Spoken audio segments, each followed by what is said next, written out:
Vale. Bueno, buenos días a todos. Seguramente me habréis tenido en alguna asignatura posicionamientos, alguna objetiva de iluminación. Bueno, yo soy el profesor Adrián Muros, soy arquitecto y especialista en temas sobre todo temas de instalaciones activas y especialmente todo lo que tiene que ver con el diseño lumínico, tanto natural como artificial. Alberto me pidió que os diese una clase vinculada a la tecnología, que es el máster que estáis haciendo, y he preparado una clase alrededor de la ventana. La ventana como elemento fundamental que ha transformado pues, parte de la arquitectura. Es una clase en la que voy a hacer un recorrido histórico a lo largo de lo que ha representado la ventana y situarnos un poco en el momento actual, cuáles son las perspectivas que nos encontramos en la arquitectura en el uso de este elemento, si es que todavía existe como tal. Entonces, la conferencia es una conferencia que la tengo escrita, la tengo redactada, me interesa tenerla muy medida y se la pasaré una vez que termine a Alberto para que pueda imprimir y os la pueda pasar. Vale. Muy bien.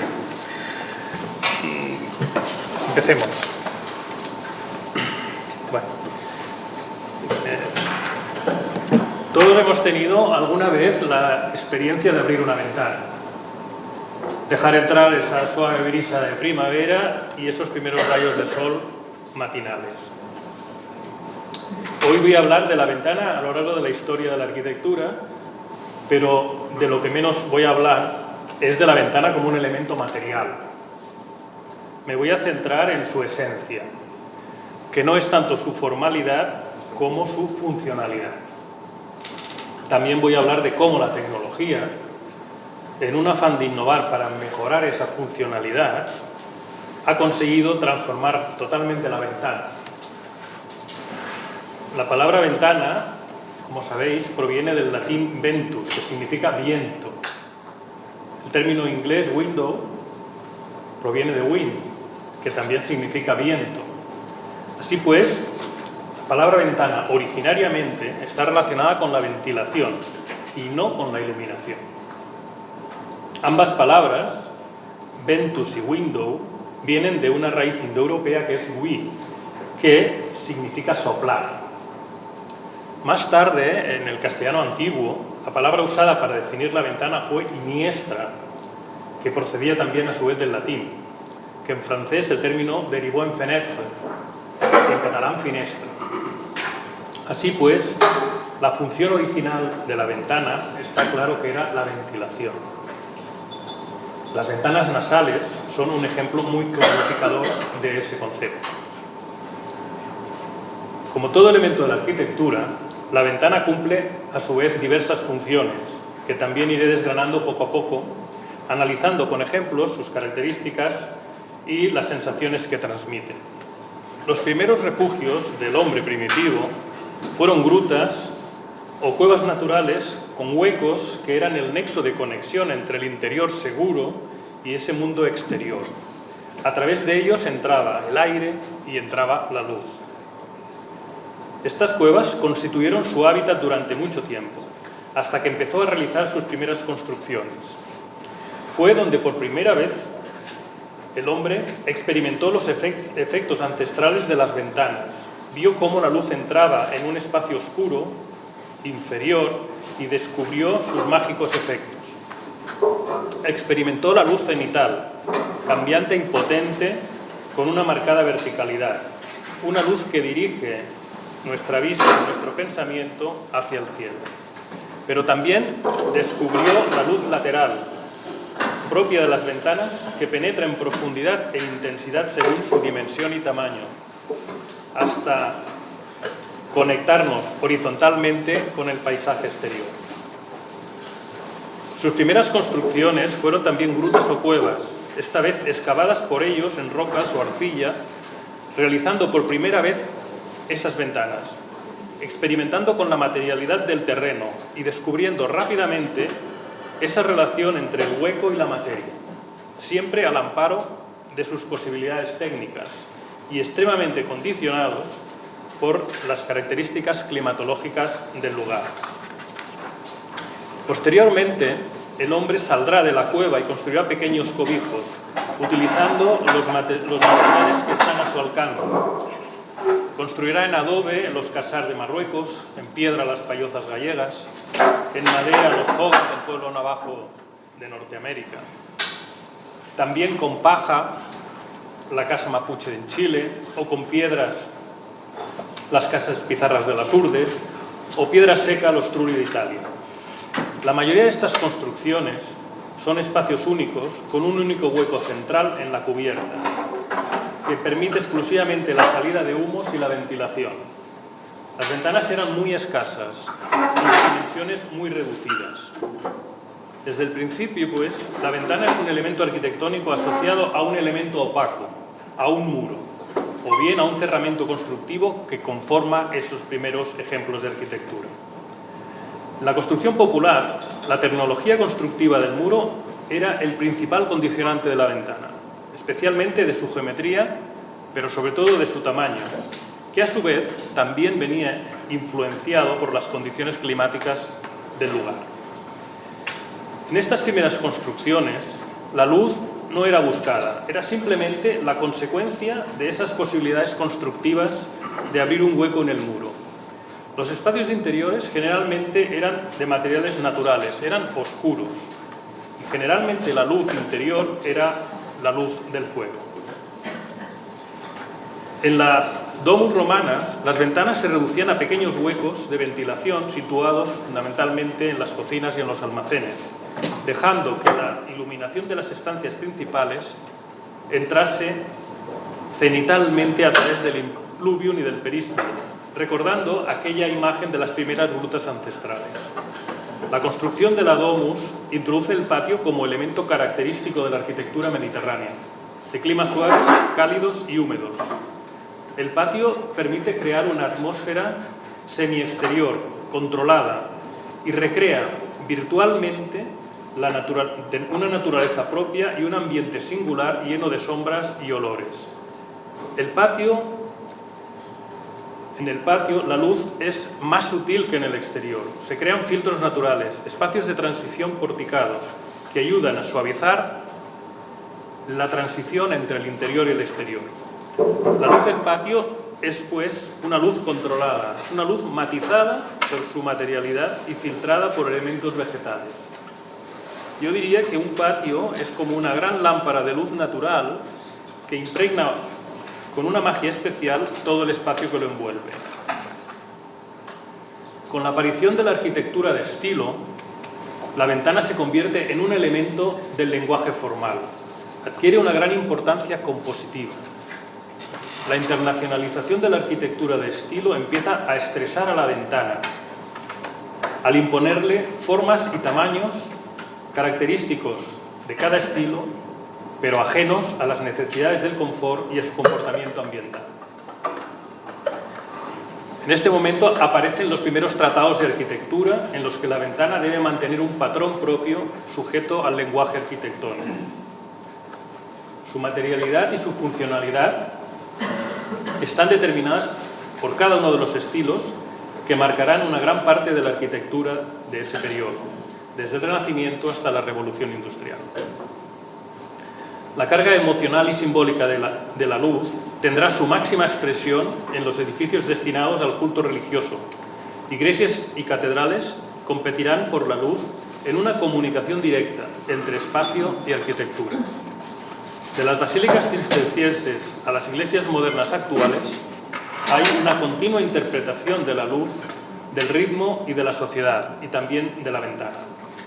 El románico se caracteriza por construir iglesias con una sola nave central, con bóvedas de cañón apuntada o bien bóvedas de crucería, ligeramente ojivales, con nervaduras y ventanas laterales. Interiormente sus materiales son monocromáticos.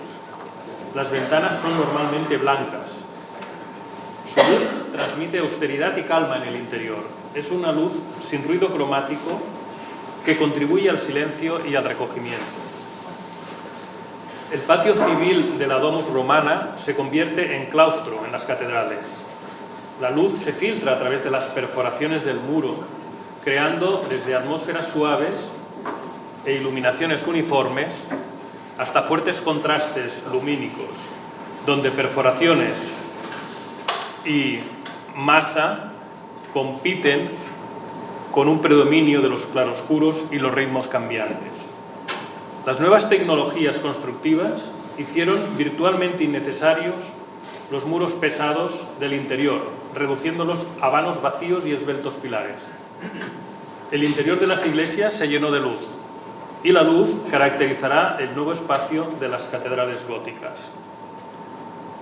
Será una luz tangible y no figurada en pinturas iconográficas, una luz general y difusa, no concentrada en puntos y dirigida verticalmente, como si de focos se tratase.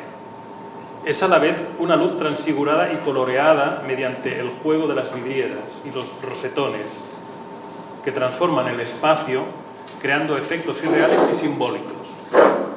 Y el color alcanzará una importancia crucial. En la catedral no existe relación visual entre el interior y el exterior, a través de la ventana, convertida en una gran vidriera. Se busca exclusivamente la espiritualidad de la luz para poner al hombre en contacto con Dios. Superado el gótico, nos encontramos con la arquitectura barroca, que se desarrolla desde el siglo XVII hasta finales del XVIII. El término barroco, como sabéis, deriva del portugués barroco, que significa perla de forma irregular. Se utilizó en un primer momento este término de forma despectiva para indicar una cierta arquitectura con falta de regularidad y orden, y, como sabéis, en su última etapa el barroco derivó hacia el rococó. Se utilizan en esta arquitectura, en este estilo, efectos de luz y juegos de perspectiva. Se da una gran importancia a los efectos luminosos y al claroscuro. Se busca la sorpresa, hay un gusto por lo dramático, por lo escenográfico y lo teatral. La luz captada en el interior es reflejada y difuminada por una multitud de artificios, de pequeños pliegues, de estucos blancos, de decorados de colores y dorados que conforman una atmósfera mutante según la hora del día, según la dirección del sol en cada momento. La arquitectura barroca se valió también de la ornamentación, de la pintura, de la escultura y de los estucados para crear conjuntos artísticos teatrales y exuberantes que sirviesen para ensalzar a aquellos que los habían promovido. A partir de la revolución industrial, los avances materiales y tecnológicos que afectan a toda la arquitectura empiezan a ofrecer a la ventana nuevas posibilidades técnicas, sobre todo de mejorar su comportamiento funcional, reduciendo aquellos desequilibrios introducidos por el lenguaje de la arquitectura de estilo. Con la aparición de nuevos materiales como el acero y el hormigón y de nuevos sistemas constructivos a partir de las propuestas de Le Corbusier, los pilotis, el muro empieza a perder su función estructural y será sustituido poco a poco por elementos sustentantes, pilares y játenas. El muro se convierte así en un elemento exclusivamente de cerramiento, quedando liberado de su función primigenia, lo que tiene como consecuencia el inicio de la ruptura de la relación entre el muro y la ventana. El vidrio, desarrollado por la industria a través de nuevos elementos como baldosas vidriadas, introduce nuevas posibilidades en la construcción y, consecuentemente, en la iluminación de espacios y en el diseño arquitectónico al mismo tiempo. En las catedrales de la modernidad se continuará experimentando con la luz, pero desde nuevos lenguajes formales. La Capilla del Bosque de Asplund rememora la luz cenital de aquellas primeras cavernas. La capilla es un espacio interior, no hay transparencia, solo recogimiento. La luz transmite espiritualidad y calma. Le Corbusier reinterpreta la luz de la catedral gótica. Las ventanas se reducen a pequeños orificios en un muro grueso, que se abren al interior como amplificadores. También introduce juntas o grietas que dejan entrever débiles líneas de luz que hablan de la ingravidez, del peso y de la masa de sus edificios. Mientras que Alvar Aalto inunda de una suave luz sus iglesias, creando una atmósfera densa y neutra, muy característica de la luz nórdica. Especial mención merece esta iglesia de John Utzon, situada en Bagsberg, Copenhague. La luz que propone es esa luz uniforme, filtrada por un cielo cubierto de nubes. No busca efectos de direccionalidad ni de acento, solo globalidad. La cubierta de hormigón, con su geometría, quiere rememorar una gran nube que flota sobre una gran nave. Las ventanas no son visibles y están colocadas de tal modo que obliga a la luz a entrar en la sala a través de innumerables reflexiones que inundan todo el espacio. En cambio, las iglesias de Tadao Ando abordan la luz a través de la ventana desde un formalismo literal.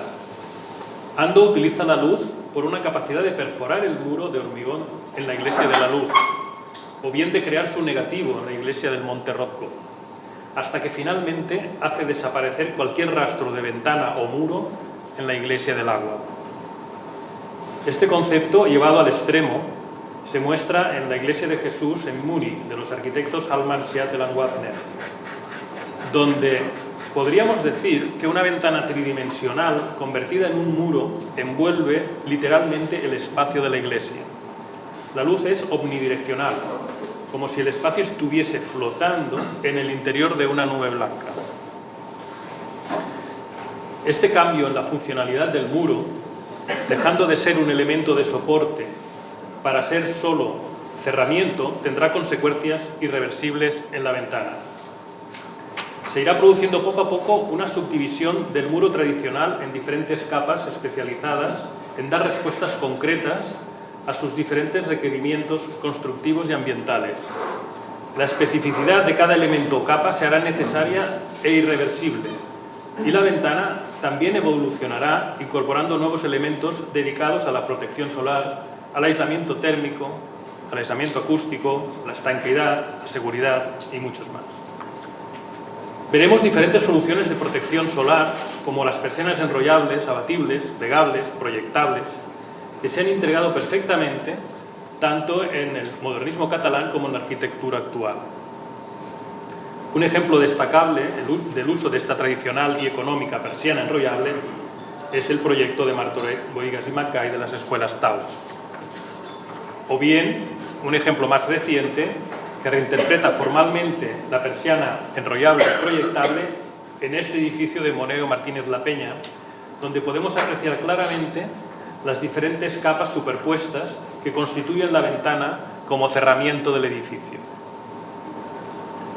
Las tecnologías de control ambiental, sistemas de climatización y ventilación mecánicas, harán que la ventana pierda definitivamente su función original, que es la ventilación.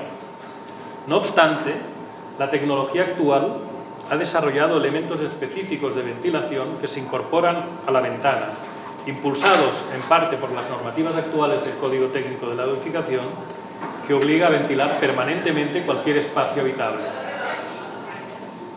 Llegado a este punto, me pregunto que si podemos garantizar la ventilación de un espacio sin abrir la ventana, quizá ya no necesitamos la ventana. Poco a poco, la función principal de la ventana se va reduciendo a la iluminación y entrará en escena, impulsado por el movimiento moderno, una nueva función que cambiará totalmente su esencia: la transparencia, entendida como relación visual entre el interior y el exterior, que rápidamente prevaldrá por encima de todas las demás. La arquitectura moderna ha buscado la transparencia por encima de muchos otros aspectos. Son muchos ejemplos: los primeros rascacielos de Mies van der Rohe, la Casa Farnsworth o la Glass House de Philip Johnson. Esta tan ansiada transparencia visual obligará a buscar en la tecnología nuevas maneras de solucionar la ventilación, el control lumínico y climático. En definitiva, habrá que tener el control de la regulación de los flujos de energía que atraviesan la piel del edificio, ya sea ventana o muro. El vidrio, como único elemento de la piel del edificio, dará lugar al muro cortina, que será un ejemplo de modernidad en la arquitectura de finales del siglo XX. También, llegado a este punto, me pregunto si la ventana se ha transformado en muro o el muro se ha transformado en ventana. más tarde, las diversas crisis energéticas del siglo XX empiezan a poner en duda el modelo del muro cortina, tan venerado por los arquitectos del movimiento moderno. La crisis energética engendra el germen del concepto de arquitectura sostenible y se empiezan a incorporar sistemas de producción de energía en la envolvente del edificio. Estamos ante la aparición de las tecnologías de los paneles fotovoltaicos incorporados en muros cortina. Estamos ante la aparición de fachadas productoras de energía. Una nueva función añadida, por tanto, al muro. La transparencia del propio muro cortina empieza a debilitarse. Algunos ejemplos llevados al extremo acaban negando la transparencia de la fachada, que acaba convirtiéndose en una pantalla de comunicación visual. Los edificios más media, que tienen un gran auge en el inicio del siglo XXI. Estos edificios se convierten en grandes espectáculos luminosos nocturnos.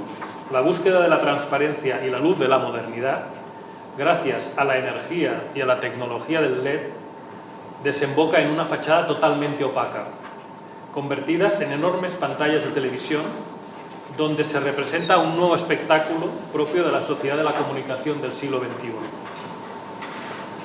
Ahora bien, en un intento de corregir esta tendencia, la tecnología aporta algunas soluciones para hacer compatibles las pieles mediáticas con la transparencia de la fachada. Por otra parte, la tecnología del vidrio introduce mejoras en su comportamiento térmico, creando vidrios de baja emisividad, altamente reflectantes, dobles y triples capas con gases para oscurecer, hasta incluso la incorporación de películas fotovoltaicas translúcidas que recuperan la transparencia perdida del muro cortina. La luz vuelve a estar presente en el interior. En todo este proceso ha quedado recogidas las funciones que deben cumplir la piel del edificio. Y digo la piel porque es un término conceptual ligado a la biología, que engloba tanto el muro como la ventana y define su papel como un regulador del ambiente del edificio. Estas funciones son diversas, de tipo constructivo, como la seguridad estructural, la estanqueidad al agua, de tipo energético, como el aislamiento térmico, la protección solar, de tipo ambiental, la iluminación, la ventilación, el aislamiento acústico, de tipo perceptivo, la transparencia visual, y de tipo formal, como la arquitectura formal propia de cada estilo. Aunque habrá que convenir que hay algunos aspectos que se pueden analizar desde funciones muy diferentes.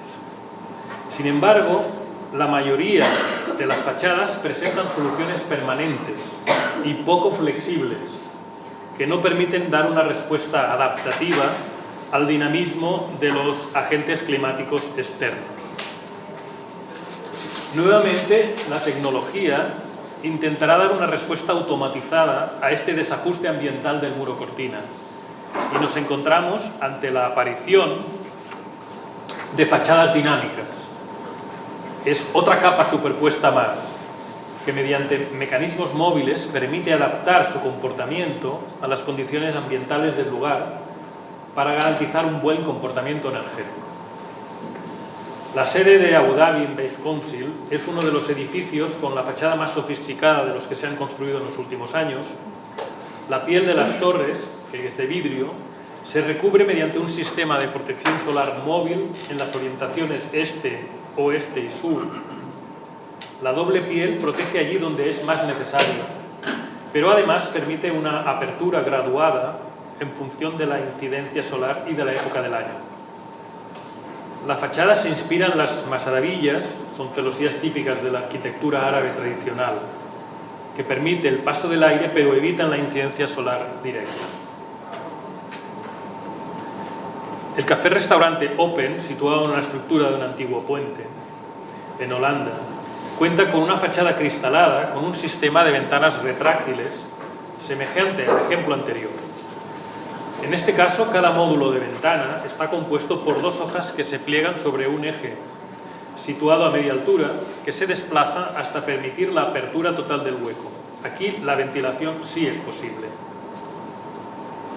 Otro ejemplo de fachada dinámica que cuenta con un sistema automático que se activa con una red de sensores de temperaturas es el Mediatic.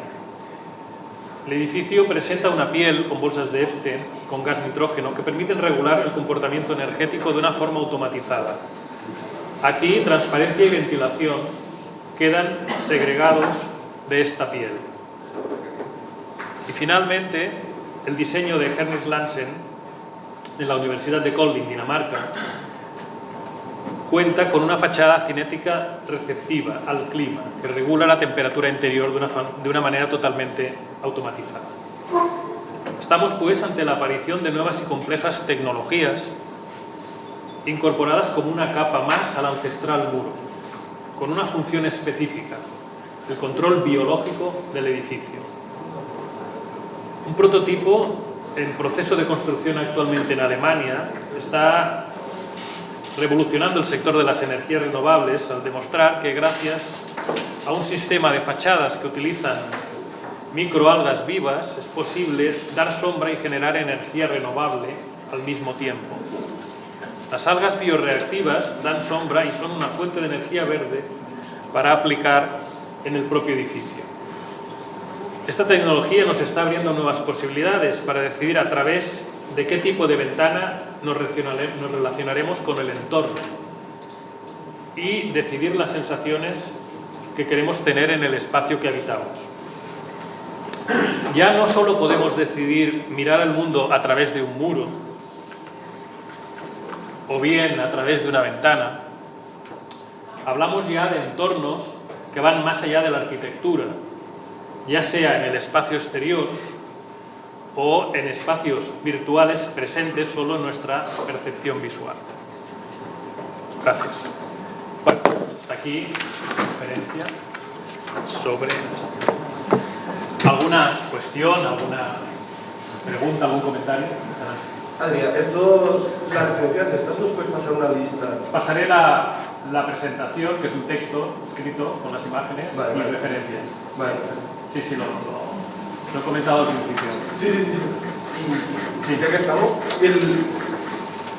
¿en qué escala, o sea, cómo se podría hacer la transición de este tipo de fachadas al uso residencial? Porque se ve como son edificios como de grandes superficies y grandes escalas, con fachadas pues, con muchas superficies igual. ¿Y cómo se podría aplicar esta residencia? Bueno, a ver, solo hay una manera, que es disponer de recursos y de voluntad para hacerlo. Más claro no puedo ser. Es decir, estas tecnologías son tecnologías complejas, son tecnologías costosas. Claro, en una vivienda de uso privado pues, requiere una inversión que a veces se escapa. Hay edificios que han conseguido grandes premios de sostenibilidad, pero que el coste económico de la construcción de estos edificios lo hace inviable que se pueda generalizar. Ese es el problema fundamental que tiene la tecnología. Es decir, una de las cuestiones importantes de la tecnología es que solo la tecnología que tenga un alcance que sea económica va a acabar llegando a todo el mundo. Entonces, el objetivo de las innovaciones, del desarrollo tecnológico, es hacerlo asequible a todas las personas. Y entonces yo estaba principalmente interesado en lo que es la producción de energía en la fachada de una vivienda, en este caso de un bloque de vivienda. ¿Cuán factible es poder aprovechar un metro cuadrado por metro lineal de fachada, por ejemplo? ¿Sería factible, sería útil o es anecdótico al final en un proyecto residencial? A ver, yo no he hablado de la ventana como análisis de elementos. ¿Vale? Esto que tú planteas es un tema muy interesante de trabajo final de grado o de máster. Es decir, encontrar el equilibrio del tamaño de una ventana en relación a las necesidades de energía que tiene el edificio. Vale. En el momento en que una ventana supera un tamaño ordinario, hablamos de 1 metro cuadrado, 2 metros cuadrados, y empieza a acercarse al muro, ya tenemos un problema de energía. Hay un problema de pérdidas y ganancias en el interior del edificio. Compensar estas pérdidas con la producción de energía que incorporamos, seguramente económicamente no es viable. ¿Vale? Entonces, es mucho más sensato controlar exactamente la relación interior-exterior a través de la ventana, ajustando el tamaño de las ventanas, poniendo la ventana allí donde realmente necesitamos ponerla por temas de energía, que no extrapolarla a todo el muro. Es decir, el problema del muro cortina ha sido la energía, ha sido demostrar que era insostenible mantener el confort en esos edificios. Y entonces han aparecido estas soluciones que he comentado, de incorporar pues, paneles fotovoltaicos, sistemas integrados a la fachada, que al final han negado el propio espíritu de un muro cortina, que era la transparencia. Más preguntas. ¿Estáis haciendo en este curso qué tipo de proyecto hacéis? Tipológicamente, equipamientos, grandes edificios o de todo. O sea, por tanto, la clase puede ser útil para todos. Más cuestiones. Más cuestiones de lo que estáis haciendo. No de lo que estoy haciendo, pero en el caso de la última ventana que utilizaba microalgas, en este tipo de encerramientos donde se utilizan más elementos vivos en vez de alta tecnología, ¿también son muy caros o tienen mucho mantenimiento? ¿O justamente se puede tirar más allá para que no se haga? Bueno, a ver, este proyecto en concreto de utilizar algas dentro de una especie de recipiente, que es una cámara de aire, bueno, es un experimento. Se ha demostrado que estas algas necesitan luz para vivir. Entonces, este flujo de agua no está estancado. Estas algas van creciendo, llega un momento que se eliminan, se regeneran por otras algas nuevas, y las algas que se han eliminado se convierten en biomasa. Ahí es donde viene la recuperación de la energía, es estas algas convertidas en combustible. Vale. El problema de estos sistemas es el mantenimiento. Es decir, todo lo que tenga una necesidad de ajustes, ya sea por temas de motores, motorizados, por temas de electrónica o por temas biológicos, requiere un mantenimiento. Un mantenimiento es un coste muy elevado en los edificios. Entonces, según qué tipología de edificio es viable hacer ese mantenimiento o no. Como experimento, como prototipo está bien. Como solución extrapolable, yo creo que no. Esto no va a pasar de un mero experimento en el que sí obtendrán datos, obtendrán valores, podrán demostrar esa relación entre la energía, la protección y tal, pero al final no se puede extrapolar con seguridad. Más cuestiones.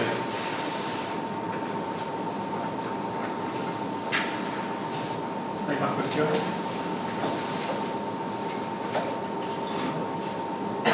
Bueno, pues si no hay más cuestiones, yo me quedo ahora a corregir un poco el trabajo que estáis haciendo. Me comentó Alberto, con el resto de los profesores. Sí, podéis aprovechar ahora para el concurso de información. Sí. Si tenéis alguna consulta concreta, extrapolando lo que has dicho, quizás algún invento que se está cuajando aquí.